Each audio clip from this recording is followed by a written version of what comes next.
DJ, paano ka napunta sa Indonesia? Paano ako napunta sa Indonesia? Nag-start yan sa mga viral videos. Yung trending ko na video, nag-Twerk It Like Miley. Siyempre, nag-trend yan sa Philippines, and then hindi ko alam na umabot pala siya hanggang Indonesia. And then, yung umabot siya ng Indonesia, nagulat ako sa followers ko. Kahit yung ibang mga nag-trend, nagkaroon din ng Indonesian followers.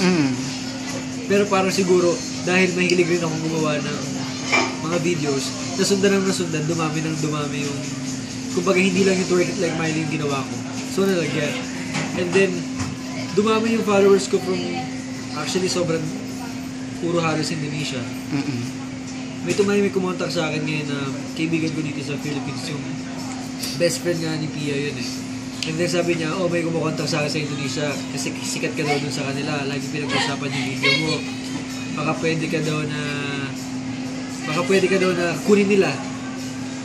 Pero sabi ko, sige po, pag-iisipan ko muna kasi nasa Dream Dad pa ako nung panahon na kinukontak ko nila ako.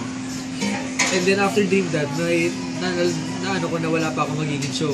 So sabi ko, sige, try ko na umalis ng after January. Tapos, habang wala akong show, nandiyan ako sa inyo, nagtatry ng modeling, commercials, kasi may followers po ako.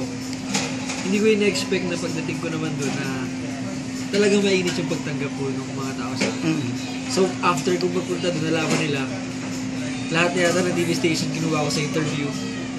And then, kumattend ako ng event ng isang producer, parang big time movie management. Nagkakita nila sa akin, nakita nila na, siya ba yun? Ang ginawa nila, sige, gawan siya ng pelikula. So, at that moment, sa gabi pa lang, alam ko na magkakapelikula ako na gaganapin ko si TJ din. Isang Filipino actor na nag-dub smash, sumikat sa Indonesia, pumunta sa Indonesia. So, ayun yung pelikula. So, natuwa naman ako kasi akala ko nung una indie film lang siya. But, nung nalaman ko, hindi pala siya indie film, talagang main film. Mas lalo ako nag-excited. Pero, kailangan ko magbahasa. TJ pa rin ang gamit ng pangalan doon. TJ Marquez.